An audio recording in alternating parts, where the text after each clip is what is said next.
Y vamos. Ok, muy buenas tardes. Mi nombre es Daniel Macín y junto a mi compañero Luis Coronel veníamos exponiendo sobre los centros de control de motores para una aplicación industrial, lo que corresponde a nuestra actividad sumativa 4 de la materia de control de motores. Ahora vamos a la lámina que me corresponde, ya que mi compañero Luis Coronel había llegado hasta los conductores. Por lo tanto, continuamos con los cortocircuitos.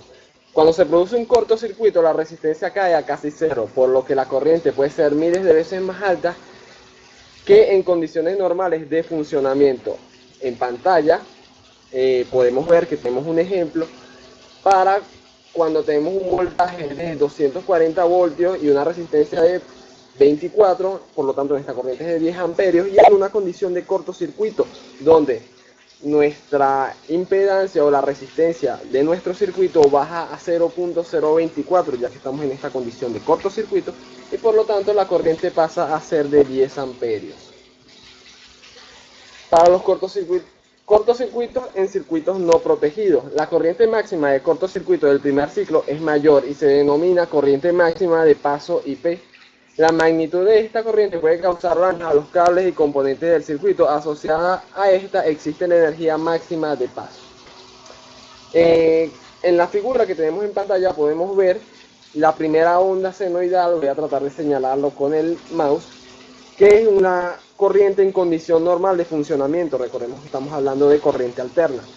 Y cuando se produce el cortocircuito tenemos otra onda senoidal que está en color gris, que se nota que la amplitud de la onda es mayor, o sea, tenemos un valor de corriente mayor y por lo que aparece indicado en la figura, la corriente máxima de paso IP y la energía máxima de paso I cuadrado de T, la cual ambas pueden causar daños en nuestros equipos y en los conductores de nuestro sistema.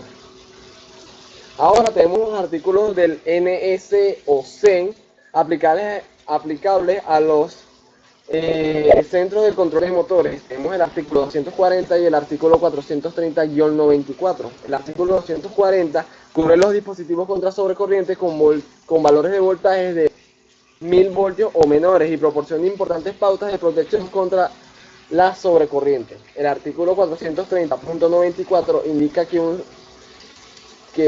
un centro de control de motores debe tener un dispositivo principal de protección ubicado adelante del centro de control de motores, y esto debe brindar protección de acuerdo al artículo 240 del NS. Lo importante sería que se repasaran ambos artículos para poder entender a profundidad este tema. Lo que sí es que cada norma o cada instituto que se encarga de regular el uso de dispositivos eléctricos tiene un estándar de cómo deberían usarse estos dispositivos de protección.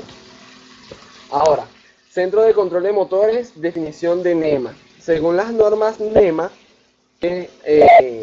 mi compañero Luis Coronel ya había definido antes en la parte de las normativas que regulan el uso de estos dispositivos, un centro de control de motores, o CCM, es un conjunto montado en el piso con las siguientes características: una o más secciones verticales cerradas, bases verticales y horizontales para el reparto de potencia, contiene unidades combinadas de centros de control de motores. ¿Qué quiere decir esto?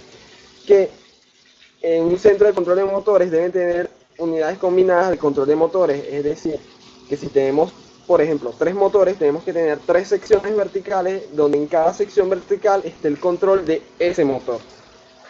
El hecho de que un centro de control de motores tenga unidades de control de motores combinadas es lo que lo diferencia de otros equipos.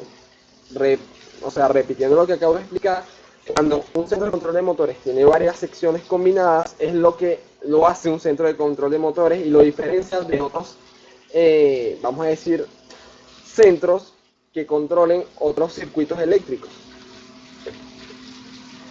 Secciones verticales. En un centro de control de motores está formado por una estructura de acero que contiene las unidades de control de motores combinados, cableado interno y barras de distribución. Está compuesto por secciones verticales cerradas y donde cada sección vertical puede ser un módulo de control de un motor. Por lo general son de 20 pulgadas de ancho y 90 pulgadas de alto.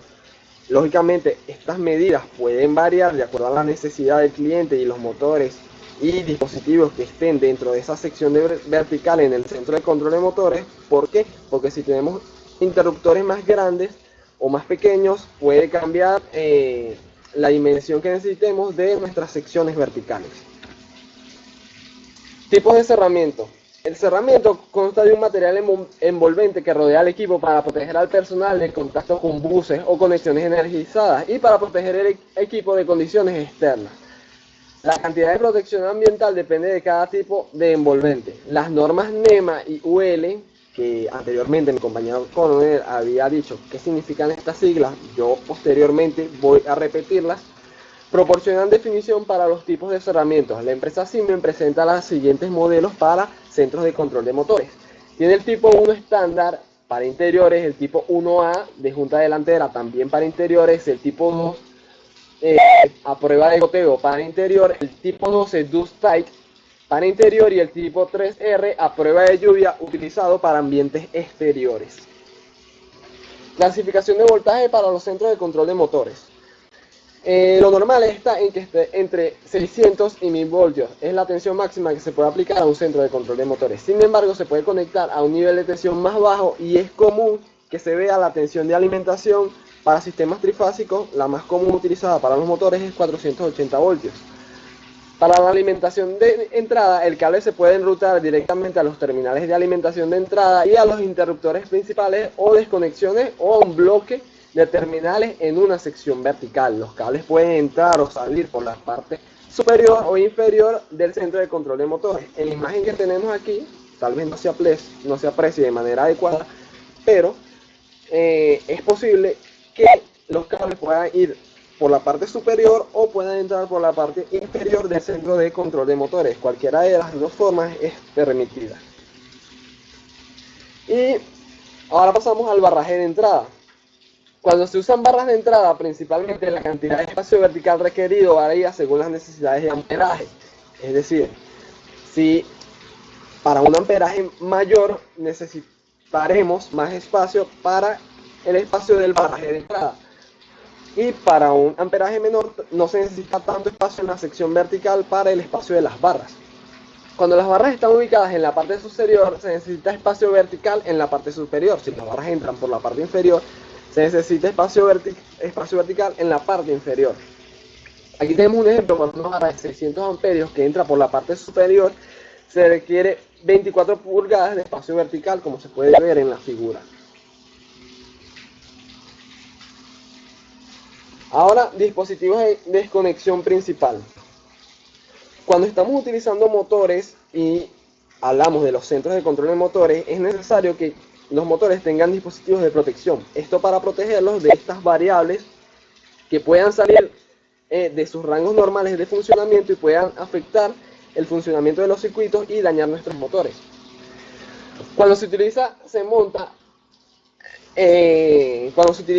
dispositivos de desconexión principal, estos se montan en la propia unidad, en el propio centro de control de motores. El espacio requerido puede variar según el tamaño del breaker o interruptor, entre 12 a 72 pulgadas.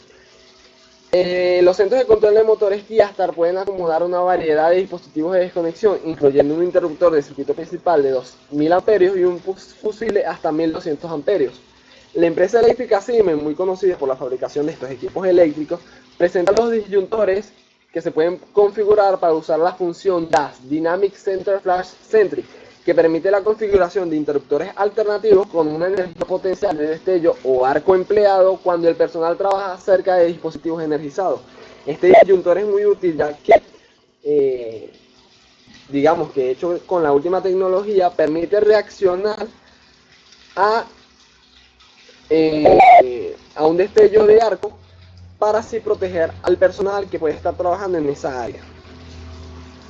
Ahora, para el punto final tenemos el aumento de la temperatura en las barras.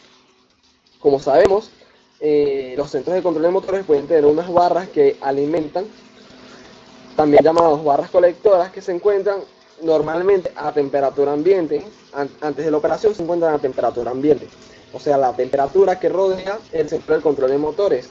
Una vez que empieza a operar, la temperatura de las barras aumenta.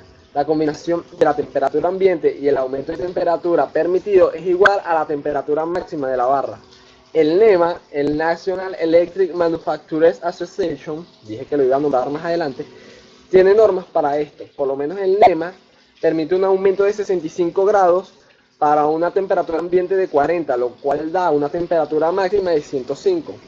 El UL permite un aumento de 40 grados con una temperatura ambiente de 40, lo que permite una temperatura máxima de 90, perdón, de 80. Por último llegamos a las referencias que están mostradas en pantalla y es importante recalcar que todo lo que venimos hablando, tanto mi compañero Luis Coronel como mi persona, es hablando de las importancias y normas básicas de los diseños de control de motores. Los motores tienen una gran aplicación industrial y por lo tanto para un ingeniero electricista es de vital importancia conocer estas normas básicas. Muchas gracias.